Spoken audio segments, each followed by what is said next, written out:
Mención con Dionisio Gutiérrez.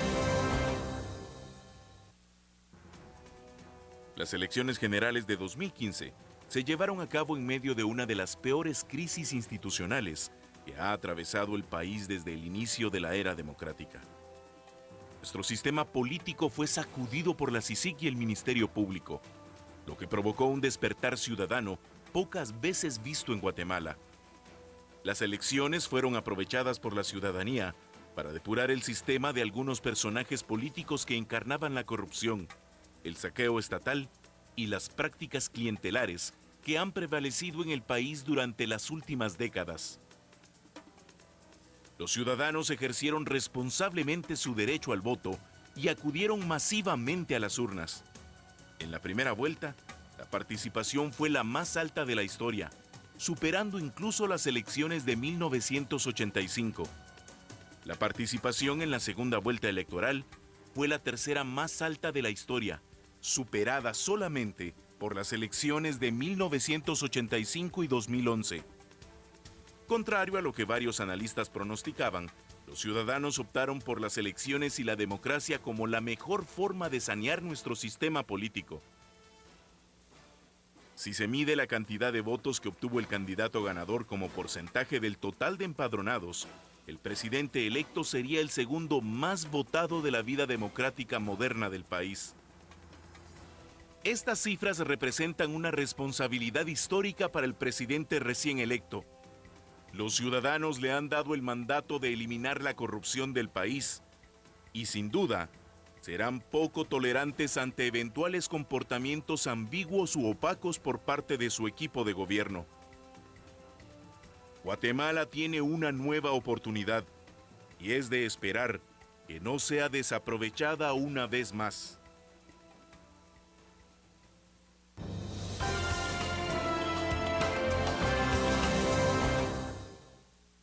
Bienvenidos a Dimensión.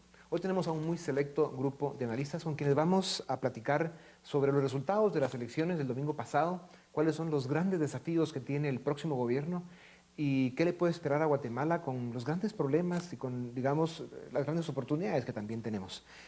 Quiero comentar antes que, como ustedes habrán escuchado en las noticias de todo el mundo, un fiscal venezolano salió de Venezuela denunciando que reconocía que habían falseado y que había recibido presiones para condenar al dirigente político en Venezuela, Leopoldo López. Y por eso desde esta tribuna, en lo que cabe, queremos primero manifestar una vez más nuestra protesta por las arbitrariedades y los abusos que se cometen en Venezuela y desearle mucha suerte al dirigente Leopoldo López para que recupere pronto su libertad, porque es lo que se merece. Y que este fiscal que tuvo la decencia de reconocer que era manipulado y que le estaban obligando a mentir y poner pruebas falsas contra Leopoldo López, pues que también encuentre seguridad y tranquilidad en su nueva forma de vida.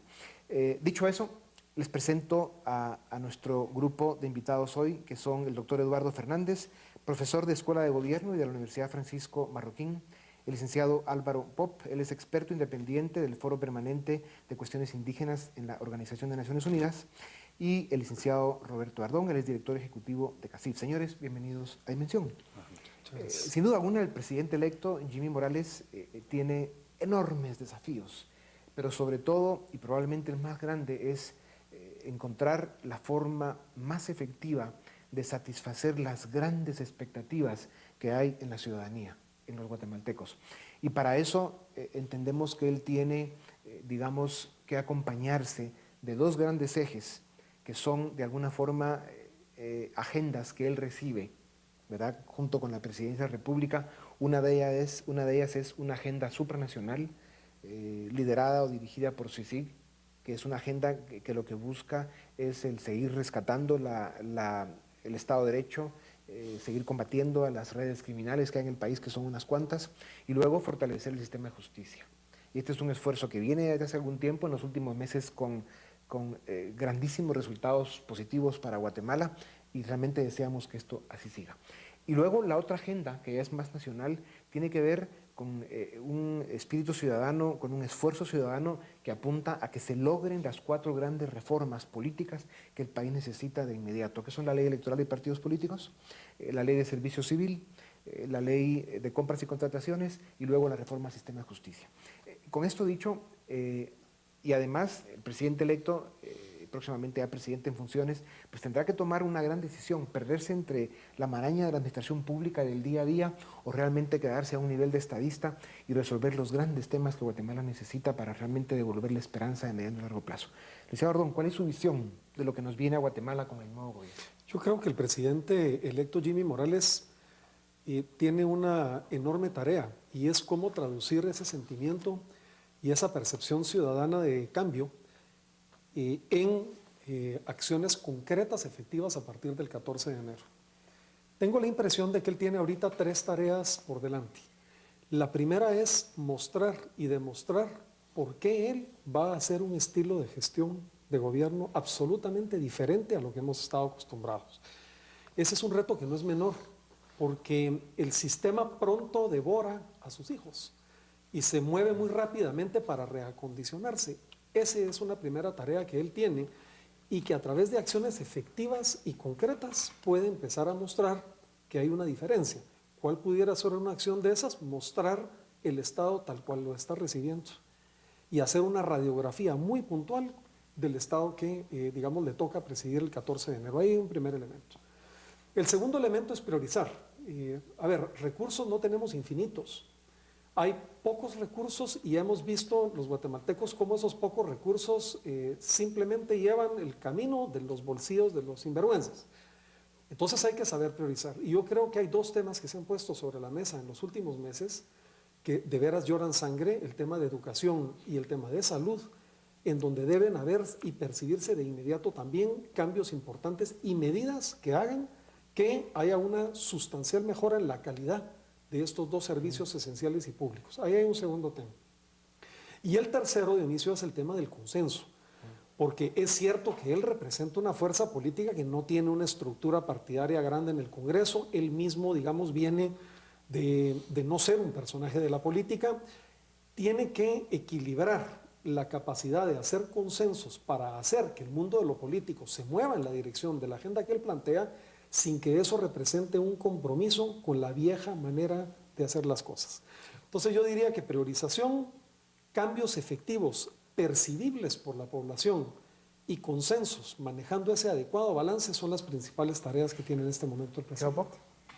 Bueno, a mí me parece, estoy de acuerdo con Roberto con lo que menciona, sin embargo, eso es materialmente imposible si no se empieza precisamente con articulando un equipo sólido, con visión y sobre todo con una claridad en términos tanto del problema de país como de posibilidades para resolverlo. Si no tenemos ese equipo, el presidente en sí mismo puede tener todas las claridades del mundo, pero eso no va a caminar. Entonces, esto va a pasar por considerar un equipo no solamente sólido en términos de diversidades y especializaciones, sino con capacidades. En segundo lugar, a mí me parece que el diálogo que va a tener que tener con el Congreso de la República va a ser fundamental.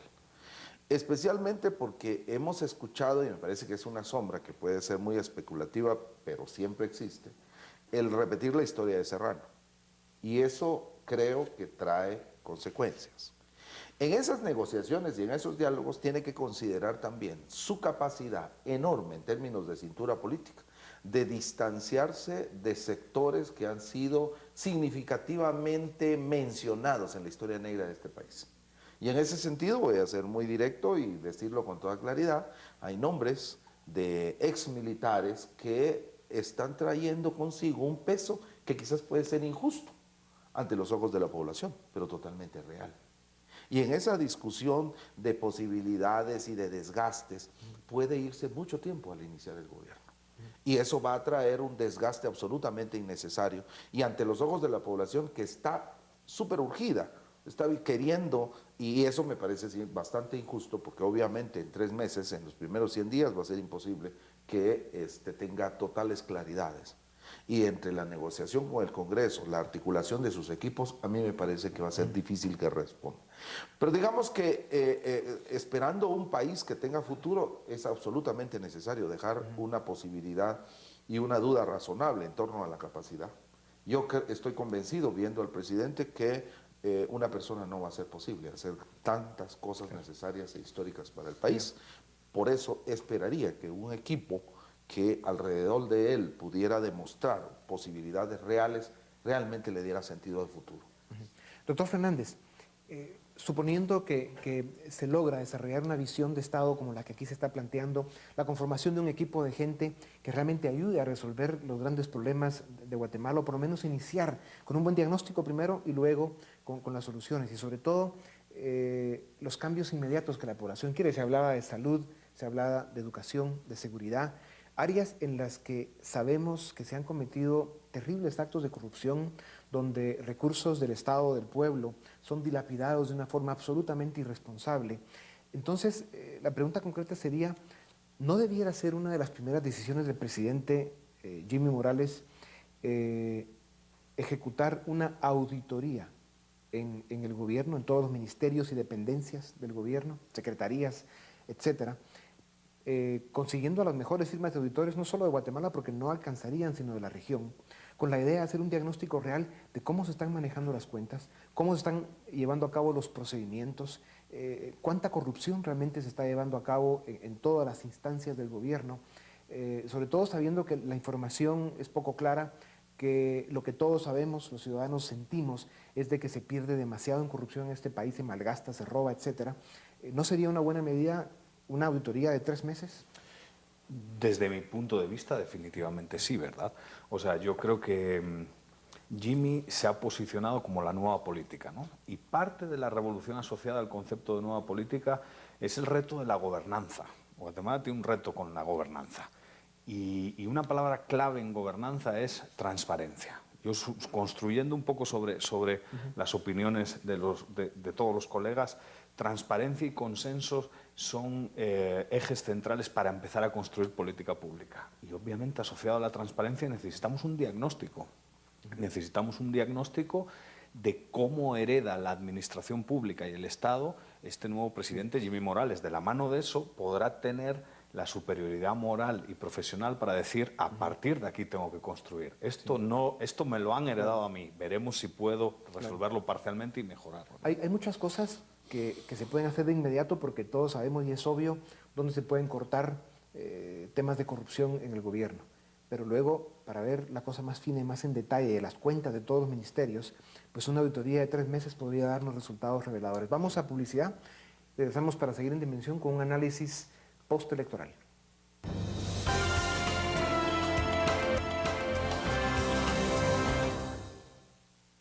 Bienvenidos, estamos en Dimensión analizando la nueva era de Guatemala con un nuevo gobierno, que a partir del próximo enero, por supuesto, estaremos viéndolos tomar posesión. Doctor Fernández, estos 2 ejes de los que yo hablaba al principio, que de alguna forma son la sombría de los temas que hablaban tanto el licenciado Ardón como el licenciado Pop, un eje que plantea una agenda que viene de antes de que ganara las elecciones el presidente Morales y que tiene que ver con la CICIG y el esfuerzo que está haciendo en Guatemala Naciones Unidas a través de esta instancia para combatir las redes criminales que hay en el país y fortalecer el sistema de justicia. Y la otra es el esfuerzo ciudadano que obviamente tiene que llevarse a cabo a través del Congreso con la motivación del presidente electo ya cuando esté en funciones y luego, por supuesto, la ciudadanía, que son las 4 grandes reformas que el país necesita. ¿Cómo se pueden llevar a cabo, digamos, estos 2 esfuerzos y que nos den resultados lo antes posible? Yo creo que ahí está la maestría del estadista, ¿no? Jimmy Morales está en el filo de una espada, ¿no? Y si es inteligente, y yo creo que se rodea de un equipo adecuado, puede ser capaz de abrir un espacio de consensos interactuando con las distintas fuerzas que componen el Congreso de la República para hacer frente a los retos. Las prioridades ya están establecidas. Entonces, Jimmy, yo creo que estratégicamente de lo único que se tiene que preocupar es: tengo una agenda para la reforma judicial heredada que es prioritaria y que la ciudadanía necesita. Y por otro lado, tengo una agenda establecida que la sociedad civil ha aprobado. Muchos grupos de la sociedad civil han coincidido en que el tema electoral es una prioridad, el tema de la reforma de la administración pública es una prioridad, el tema de la ley de contrataciones es una prioridad.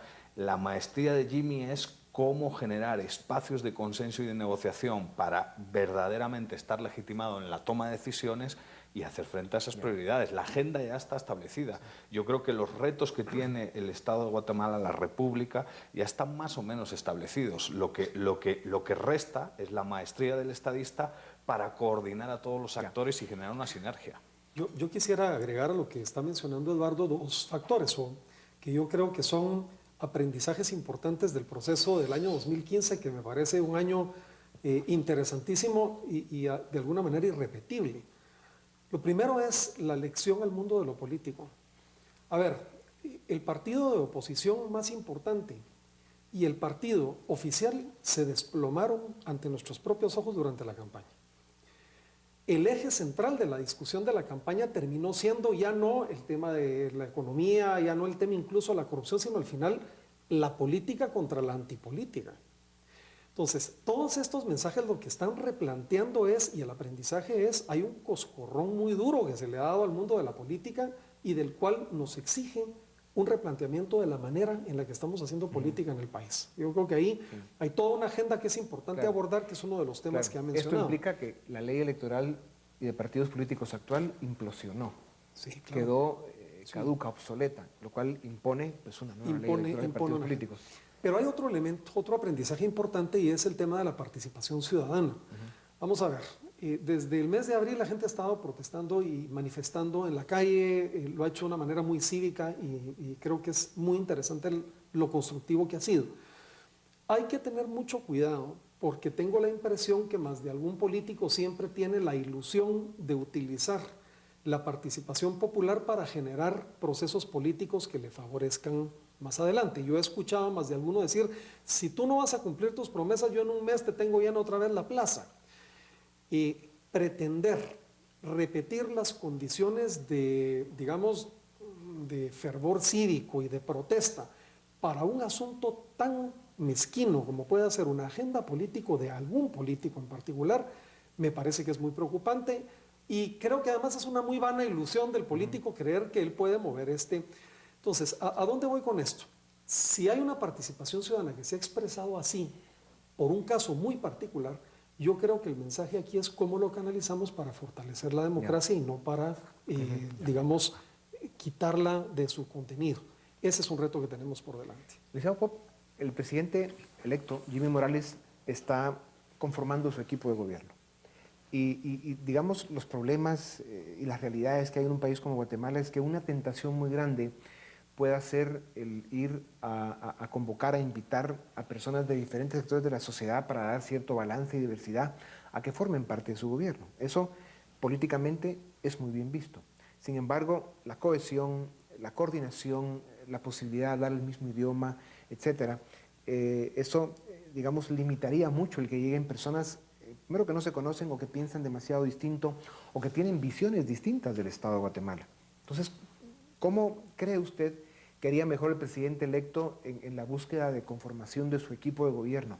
Separarlo por áreas, el área económica, el área social, en fin, el área de infraestructura y cuestiones de otro tipo, el área de relaciones internacionales. ¿De qué forma cree usted que debiera organizar su equipo? De alguna forma.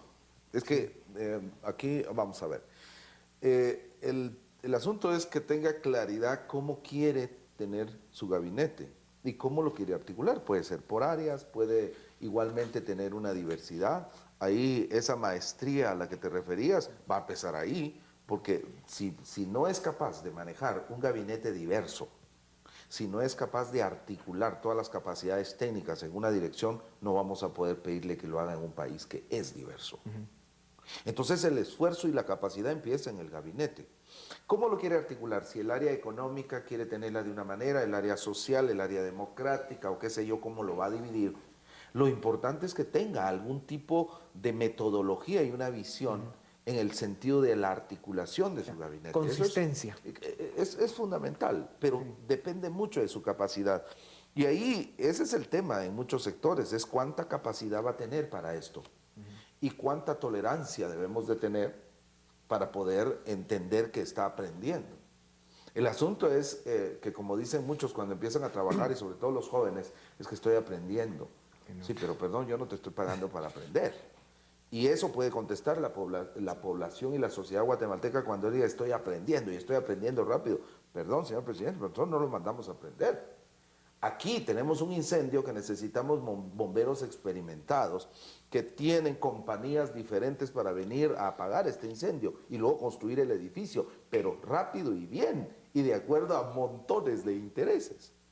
Ese es, digamos, el filo de la navaja en este momento en el país. Y por eso me parece que necesitamos un par de cabezas al interior del gabinete que ayuden a entender esa dimensión de gravedad, pero al mismo tiempo tengan la capacidad de articular esfuerzos con la sociedad.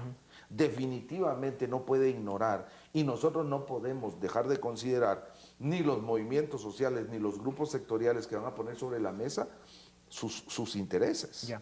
Doctor Fernández, uno de los puntos críticos a partir de enero es con el nuevo Congreso, cómo va a ser la relación del presidente Jimmy Morales. Y si hay pues, este deseo de la población por los cambios en las leyes que ya hablamos, la reforma política del Estado, pues va a ser muy importante ver en el Congreso una dinámica de respeto, de respuesta, de coherencia y de respuesta a las necesidades de la población.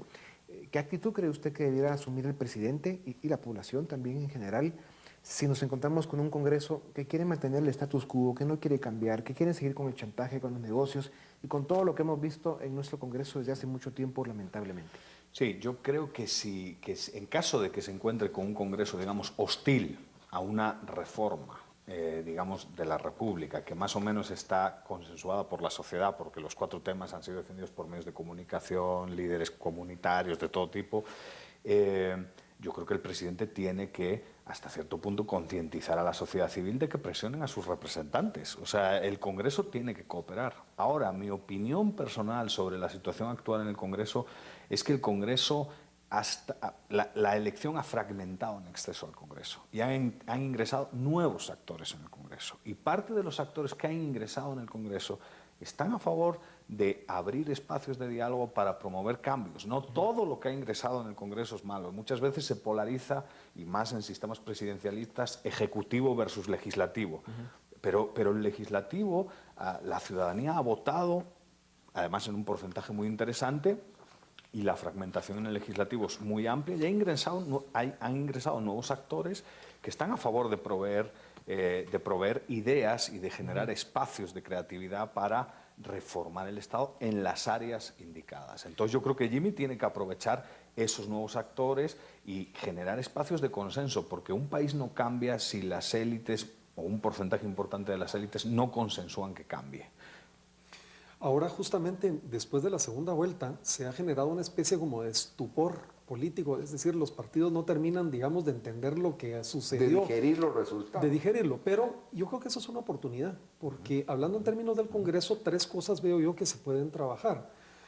La primera es, digamos, la construcción de una agenda legislativa. El presidente electo debería ser muy claro respecto, digamos, de las prioridades que él busca en una especie de contrato legislativo y medir el movimiento de los partidos políticos en función de si cumplen o no, digamos, con los objetivos de ese pacto político.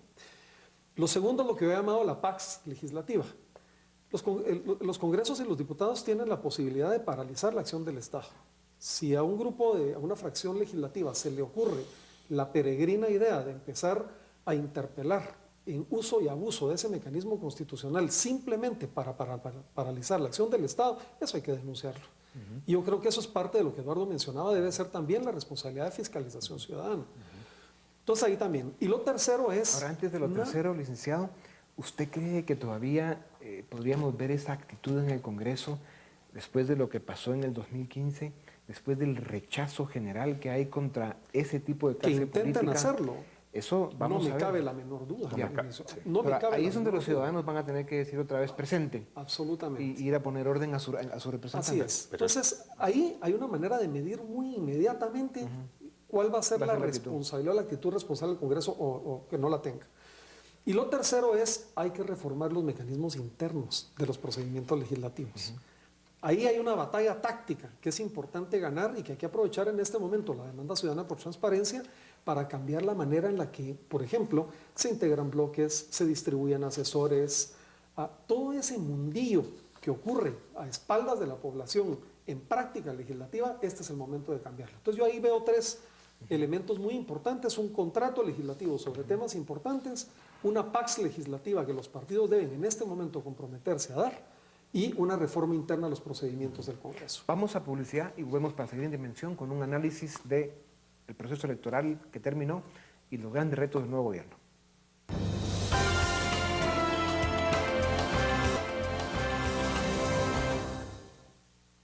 Bienvenidos, esto es Dimensión y el tema es análisis postelectoral.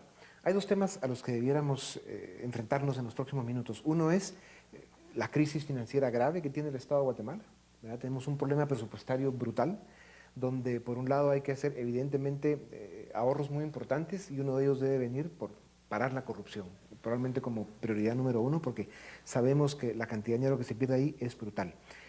¿Qué esperan ustedes en los próximos meses cuando el nuevo gobierno se va a enfrentar a un déficit fiscal muy serio, a una falta de recursos para poder cumplir con sus responsabilidades y eso contrastado con la necesidad de terminar aprobando un presupuesto primero responsable que no, digamos, nos haga perder la estabilidad macroeconómica que hemos tenido por algunos años, que ha sido una gran ventaja para Guatemala, y que al mismo tiempo se puedan resolver las grandes necesidades sociales que hay en el país?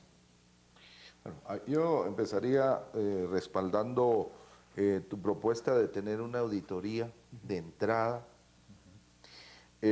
haciendo la salvedad de que no debe de convertirse en una excusa en temporalidad. Es decir, 3 meses. pasamos el año explorando y resulta que no conseguimos la plata para pagarle a las empresas, ¿cómo se llama esto? Para las compras y contrataciones se volvió un lío. Es decir, en 3 meses decir, este es el problema en términos de capacidad de ejecución desde el Ejecutivo es fundamental. 1. 2. A mí me parece que el país no va a cambiar si no se alinean las estrellas. Creer que el presidente va a ir a resolver este país es una equivocación de punta a punta.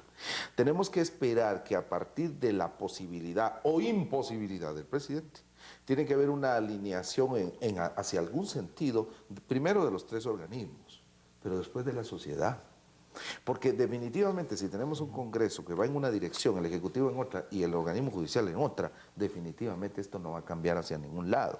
Pero si en el tema de la ley electoral y de partidos políticos hay una armonía que permita darle sentido, por poner un ejemplo, a esa agenda que supuestamente ya tenemos de algún modo consensuado significativamente, entonces vamos a empezar a tener cambios. Pero si vemos las reformas que se hicieron, yo, francamente, no veo una transformación significativa y, por lo tanto, diga lo que diga la Corte de Constitucionalidad, no veo posibilidades de cambio. Pasó a tercera lectura ya la ley de compras y contrataciones, que otra vez no veo posibilidades que de ahí pueda venir. Entonces, van a meter todos los goles posibles y la posibilidad del cambio no lo vamos a sentir cerca. Entonces, sí, la alineación, la auditoría, totalmente de acuerdo, pero sobre todo un sentido de dirección social de esas dirigencias hacia algún lado. Yo soy, en relación a esta pregunta que me parece muy interesante, yo soy de los que piensa que suscribiendo el tema de la auditoría, parte de las reformas no son extremadamente caras. Una cosa es el reto de política social y todo eso, pero parte de las reformas, el tema de la ley electoral y de partidos políticos, su reforma no implica un elevado gasto público, es un análisis técnico de diagnóstico. La despolitización, por ejemplo, del organismo judicial no implica tampoco un gasto público, es técnicamente cómo reclutamos a nuestro personal jurídico y cómo despolitizamos ese personal jurídico para verdaderamente construir un Estado de Derecho que iguala a la ciudadanía ante la ley. Y el tema de la reforma de la administración pública, en vez de ser una administración pública clientelar y rentista, de lo que se trata también es de que los técnicos ideen una reforma de la ley de administración pública que despolitice también la misma. Y eso técnicamente no implica un excesivo gasto público. Yo quiero incidir en que parte de las reformas no significarían un gran gasto público. Habría que estudiar técnicamente la medida y habría que aprender quizás de otros y habría que generar aquí foros para discutir cómo funcionarían a futuro las medidas, pero yo no creo que surgiese un gran gasto público de eso. Otra cosa es el reto social. El reto social de Perdón, todo esto tiene que ver con la reforma profunda del Estado. ¿Cuáles son, según usted, las prioridades? ¿Cuáles temas debiéramos enfrentar primero para lograr realmente en forma efectiva la reforma que el Estado de Guatemala necesita? Es un error pensar que hay que esperar hasta el 14 de enero para que empiecen a suceder cosas. Yo pienso que el gobierno que entrega el 14 de enero, el gobierno del presidente Maldonado, tiene dos caminos: ser un gobierno de transición o ser un gobierno de trascendencia. Y la diferencia entre uno y otro es dejar instalados procesos que tengan que ver con la reforma del Estado a la que usted hace mención. Dos cosas veo yo que se pueden hacer en 30 días, digamos, si estamos hablando de tiempos tan cortos.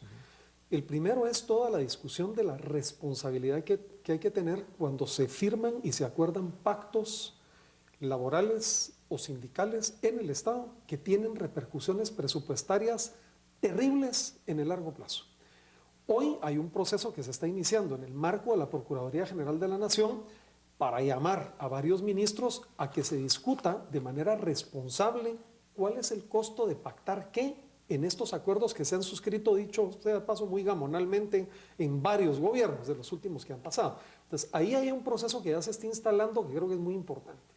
Y el segundo, de cara a la discusión del presupuesto que se terminará aprobando en noviembre, yo no estoy seguro que esto vaya a ocurrir así, pero creo que el proceso hay que dejarlo instalado, es un instructivo muy importante que debe girarse a las dependencias y a los ministerios, simplemente para hacer una auditoría de las plazas que hoy hay en la administración pública y detectar dónde hay ahí plazas fantasmas, que las hay y muchísimo, o duplicidades. Ese proceso que se puede hacer, que se puede evidenciar, se puede transparentar, debería informar el debate de los montos del presupuesto, y a eso deberíamos aspirar. Si no lo hiciera, pensando mal, por lo menos el proceso debe tener conclusión en este año y poder mostrarle a la opinión pública de qué tamaño de Estado estamos hablando y cuánto hay de agujeros por los cuales se van los recursos del Estado. Esas son las dos prioridades de inicio. Ya el 14 de enero hablaremos de nuevo, pero ahí hay dos cosas que este gobierno puede hacer. ¿Las está haciendo? Yo pienso que sí, creo que tienen voluntad. El presidente ha dado, por ejemplo, en el caso de los pactos colectivos, la instrucción de que se empiece a hacer consultas interministeriales que están arrancando. No va a ser un proceso fácil. Y lo otro, ha empezado ya en algunos ministerios, pero creo que debe ser una política generalizada para mostrarnos a los guatemaltecos de cada quetzal cuántos centavos están yendo en plazas de personas que no llegan jamás a laborar o que simplemente hay 4 personas haciendo lo mismo, como ya lo ha dicho algún ministro. Entonces, pienso que sí, esa es una dirección importante de seguir en los próximos días. Bueno, efectivamente tener esa claridad es importante. Yo sigo pensando que el gobierno del presidente Maldonado es un gobierno más de emergencia, porque es como que los bomberos lleguen a un incendio y tienen que no solo apagar el incendio, sino además tener el cuidado de no dañar mucho el edificio y la construcción. Porque cuando llegan los bomberos tiran todo con tal de salvar y apagar el fuego y que no siga. Y ahí está lo complejo. Yo creo que tener demasiada expectativa en el gobierno del presidente Maldonado puede llevarnos a frustraciones. Yo creo que están haciendo lo posible con una estructura legal que responde a intereses clientelares, con una estructura del Ejecutivo que todavía responde a intereses clientelares. Es que los equipos están metidos en otra lógica. Sí. Y están pensando además en una dinámica de transición. Me preocupa que igualmente el sistema político haya vencido en todas sus estructuras, desde municipales hasta departamentales, en una lógica clientelar. Si vemos los resultados de las elecciones, los partidos tradicionales tuvieron un montón de votos. Quizás la sorpresa más significativa, lo podemos analizar por caso, pero en términos de votación, la elección presidencial es la única sorpresa. Pero de ahí, los partidos tradicionales tienen un montón de diputados, tienen un montón de alcaldías, y esto demuestra que hay una lógica clientelar todavía puesta.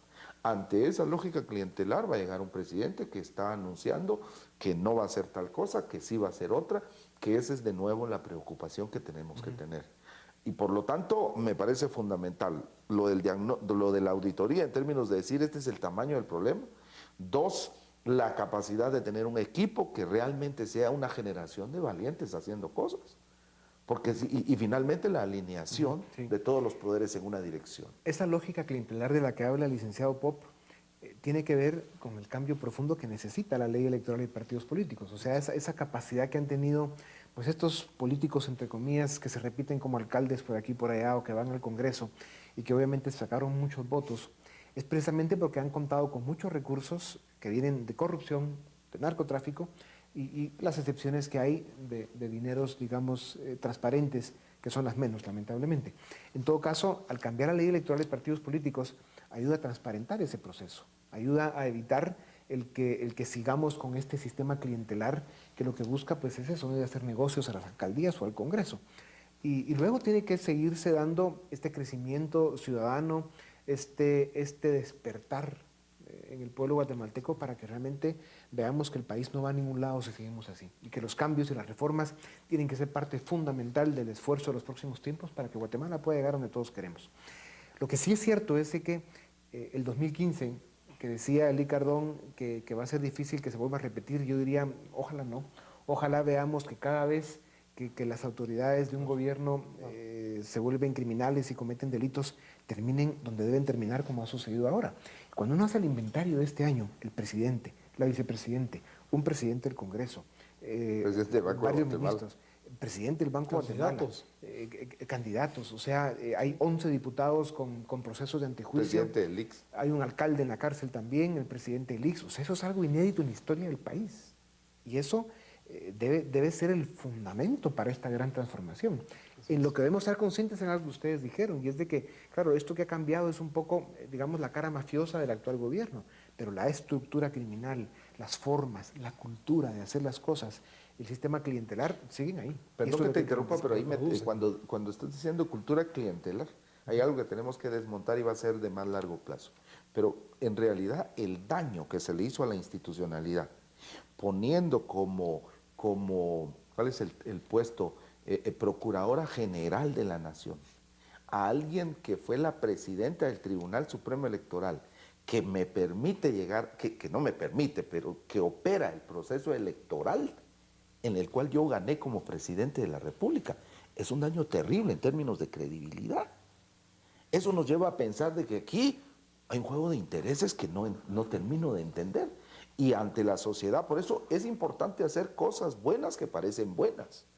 Porque si no, el sistema de nuevo, mucho podemos transformar, pero si no entra al corazón de la gente y que en segundo término lo comprendan, porque primero lo tienen que sentir y luego entender. Sí. Si eso no sucede, también el proceso de cambio se puede ir al carajo y me parece que hay que tener ese cuidado. Pero tenemos que ir a corte y volvemos para seguir en Dimensión para analizar el proceso postelectoral.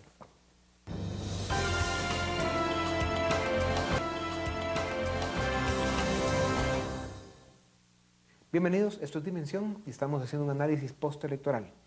Es muy buena noticia para Guatemala lo que ha confirmado ya el presidente electo Jimmy Morales sobre que la CICIG sigue en Guatemala por lo menos 6 años más y su apoyo irrestricto, que además es una obligación al Ministerio Público respecto al respeto y la independencia, pero además darle los fondos que necesita para operar con efectividad. ¿Qué podemos esperar de la CICIG en los próximos tiempos y del Ministerio Público? ¿Qué sorpresas o qué novedades pueden venir? ¿Ven ustedes una agenda decidida, imparable, implacable en contra de todas las redes criminales que hay en el país y para que caigan todos los que tienen que caer sin importar en qué sector estén? A ver, yo creo que lo primero es lo importante de finalizar los casos que se han presentado, porque una cosa es judicializarlos, que ya qué bien que se ha hecho, pero otra cosa es que se dicten, digamos, condenas a aquellos que se hayan efectivamente encontrado responsables. El sistema de justicia ha adolecido en nuestro país de que los tiempos son tiempos del Vaticano, digamos, la justicia se aplica en 10, 15 años y nadie se vuelve a enterar de qué sucedió. Aquí sí es muy importante por la naturaleza de los casos que haya responsables condenados efectivamente, a aquellos que se les hayan establecido responsabilidades. Ese es un primer tema. El segundo tema es la transferencia de conocimiento a las instituciones y organismos de investigación locales. O sea, no se trata solamente de tener una CICIG fuerte, sino que el Ministerio Público cada vez más vaya tomando y asumiendo todas las responsabilidades, digamos, que hoy, en buena parte, en términos de información y demás, ha caído sobre las espaldas de investigadores foráneos. Entonces, ahí hay una segunda tarea que creo que es muy importante. Y la tercera es, se tiene que trabajar en un organismo judicial independiente, pero esa independencia es independencia respecto de todos los poderes. Es decir, aquí los poderes económicos, los poderes políticos, inclusive los propios linchamientos que muchas veces se hacen a través de los medios de comunicación y que hace que los jueces se tengan que comportar a veces un poco cortados con la, digamos, con la vara del momento. A mí digamos, yo aspiraría a que la CICIG y el Ministerio Público nos ayuden a construir realmente un sistema en lo que los jueces se resistan a cualquier tipo de presión, venga donde les venga. Hay una frase que decía Eduardo Couture, que es un abogado tratadista uruguayo famoso, que decía, en una sociedad donde los jueces tienen miedo, no hay un solo ciudadano que pueda dormir tranquilo. Yo creo que por ahí va el reto, ¿no? Independientemente de los casos y del alto impacto de los casos, la CICIG tiene que contribuir a construir un verdadero poder judicial.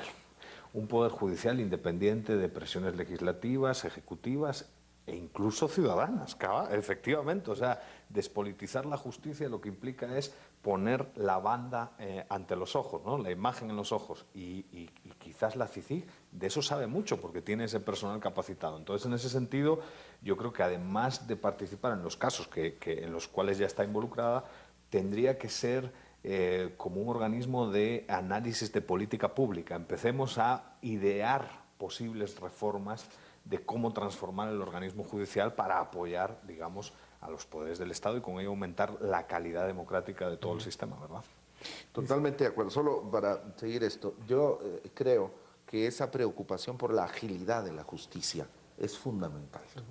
No solamente insistir y respaldar, no solamente judicializar los asuntos, terminarlos.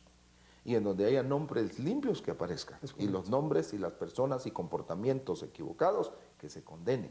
Porque esto lo hemos sufrido mucho en Guatemala. Hay incluso, y ahí voy a aprovechar para decirlo, hay muchos dirigentes comunitarios que están viviendo eso exactamente.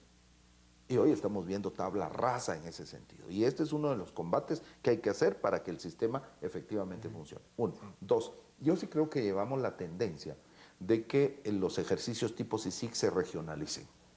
Y en lo personal me parece que debe de haber una CICIG más regional. La posibilidad y el planteamiento que Estados Unidos estuvo haciendo, pero igualmente otros países en el mundo lo están viendo con mucha simpatía en términos de tener una instancia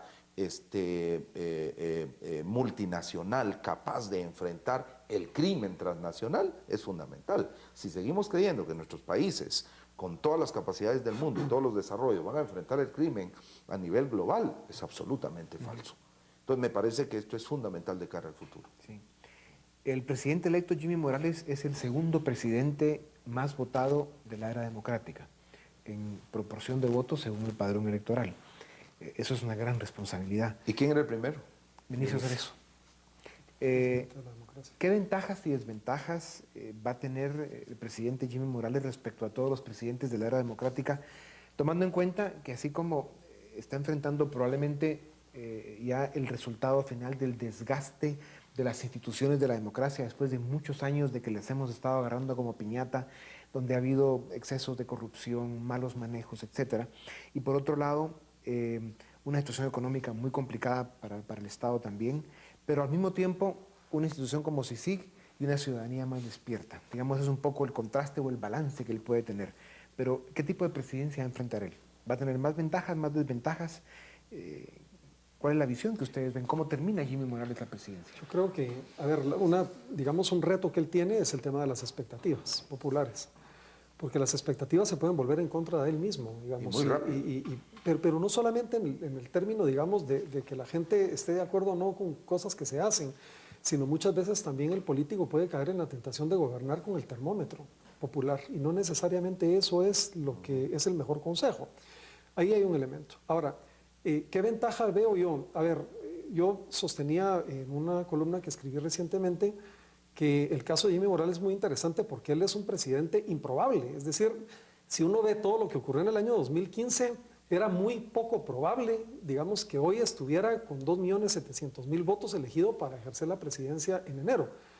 Eso significa que él simplemente decidió no jugar con las reglas convencionales de hacer la vieja política.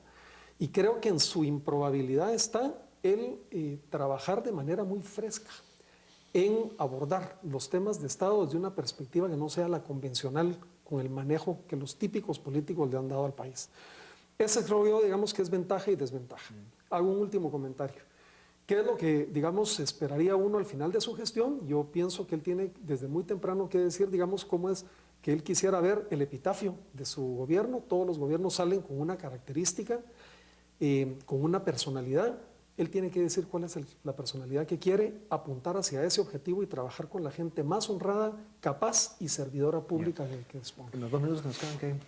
Bueno, a mí me parece que el pensar en tanto respaldo es una espada de doble filo. Primero porque la gente va a empezar a pedir en poco tiempo resultados y eso es altamente peligroso. Pero lo segundo, yo creo que es una enorme ventaja porque tiene la posibilidad de formar alianzas significativas y hacer acciones contundentes de entrada. No necesita hacer mucho. Necesita 2, 3 cosas que demuestran que van por un rumbo adecuado y ahí estaremos respaldando el proceso de transformación. Doctor. Jimmy ha tenido un apoyo relevante en segunda vuelta, en primera vuelta no tan relevante en términos comparados con anteriores elecciones en Guatemala. Eran muchos candidatos, ¿verdad? Claro, y el punto es precisamente ese. Ha crecido mucho en votos para un cliente, digamos, un votante que no confió en él como primera preferencia en primera vuelta. Y eso es un arma de doble filo, yo creo, ¿no? Jimmy tiene que dar ejemplo, básicamente. Si es el representante de la nueva política, que sea transparente. Si es el representante de la nueva política, que intenta abrir canales de comunicación con el Congreso y que si el Congreso no lo deje, lo denuncie e involucre a la ciudadanía. Pero de lo que se trata es, Jimmy tiene que sostener ese resultado que le sustenta ahorita dando ejemplo. El peligro es que se emborrache con el resultado, digamos, y que diga, es un porcentaje de apoyo elevadísimo y eso me da legitimidad a mí para pelearme con el Congreso. Y eso sería terriblemente negativo desde mi punto para la institución. Sí, y no tiene que olvidar de que probablemente, y más bien lo pongo como pregunta, ¿cuánto se votó por él? ¿O cuánto ese voto fue en contra de la vieja política? De la vieja política. Porque si no, no hay chance ni de emborracharse. Sí. Correcto. Ya. Pues sin duda alguna sigue habiendo sorpresas, ¿no? Porque en estos días tiene orden de captura al prófugo de la justicia que fue secretario privado de Colón. O sea, se sigue destapando realmente la corrupción que hubo en el gobierno de la vieja política. Y esto esperemos que realmente se transparente y se pueda destapar toda la porquería que ha habido en el gobierno de Guatemala, que viene de hace unos cuantos gobiernos, y esperemos que todos los que han participado de eso vayan cayendo. Esto es lo que Guatemala merece.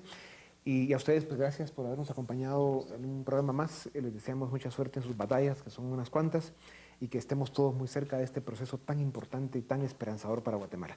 Con ustedes, nos vemos la próxima semana. Gracias por acompañarnos. Una vez más, los dejamos con Dimensión Redes.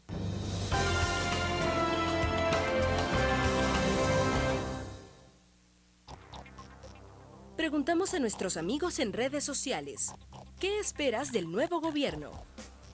Mario Arturo García Lima dijo, transparencia total en el manejo de cada quetzal del erario público, un empuje decidido a la profesionalización del servicio civil, diseño e implementación de políticas públicas que resuelvan los problemas más sentidos de la sociedad. Mazul agregó, que sea honesto, baje la delincuencia y reactivar la economía. Carla de León comentó, que realmente trabaje por nuestro país, eficiencia.